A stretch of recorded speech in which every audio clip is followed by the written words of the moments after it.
कृषि अभियांत्रिकी संस्थान में आज हमने समीक्षा बैठक की है। खेती में अगर उत्पादन बढ़ाना है और उत्पादन की लागत घटाना है तो जरूरी है मैकेनाइजेशन। विकसित भारत के लिए विकसित कृषि और समृद्ध किसान मशीनीकरण के माध्यम से इस लक्ष्य को हम पूरा कर सकते हैं। और भारतीय कृषि अभियांत्रिकी संस्थान इस दिशा में अत्यंत महत्वपूर्ण काम कर रहा है। मशीनें चाहे वो खेत तैयार करने की हो, बोनी की हो, खाद डालने की हो, फर्टिगेशन की हो, सिंचाई की हो, अनेकों प्रकार की जो आधुनिक आवश्यकताएं हैं उनके लिए रिसर्च और शोध करके इस संस्थान ने सैकड़ों नई मशीनें बनाई है और उनका लाभ आज देश के किसानों को मिल रहा है। 50 साल इस संस्थान को पूरा होने वाले हैं।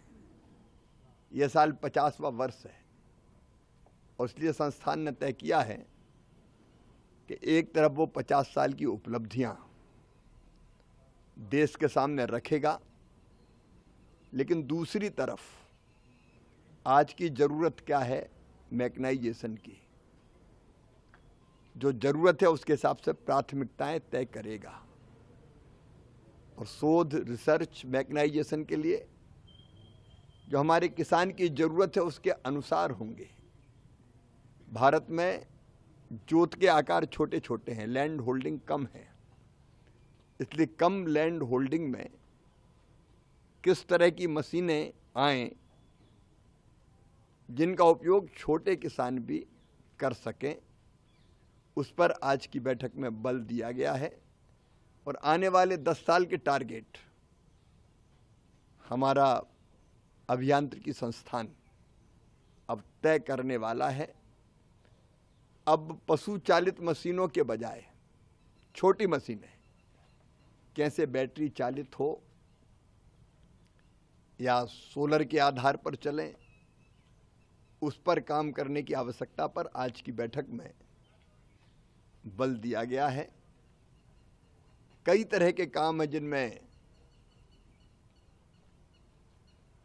पोस्ट हार्वेस्ट मैनेजमेंट से लेके हार्वेस्ट करने तक के, जैसे कपास की बिनाई होती है उसके लिए भी मशीनें चाहिए। फिर जो उत्पाद है हमारे, प्रोसेस करके उनसे नए कौन कौन सी चीज़ें बन सकती है जो आज देश की ज़रूरत और बाज़ार की मांग है, उस पर भी अनुसंधान और शोध हुए हैं। इनको व्यापक पैमाने पर जनता के सामने ले भी जाना है।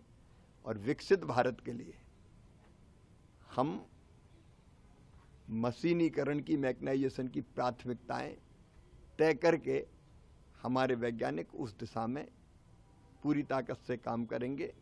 अभी एक और ब्रेन स्टॉर्मिंग का सेशन हमारा यहाँ पे होना है मैकेनाइजेशन के लिए, जिसमें बाकी स्टेक होल्डर भी हम लोग बुलाएंगे और उनके साथ व्यापक पैमाने पर विचार विमर्श करके हम अगली दिशा तय करेंगे।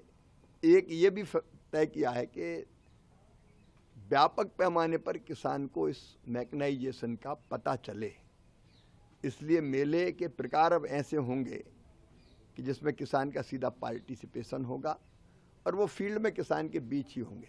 डेमोन्स्ट्रेशन भी किसान के बीच अधिकतम किए जाएंगे ताकि सीधा लाभ किसान ले सके।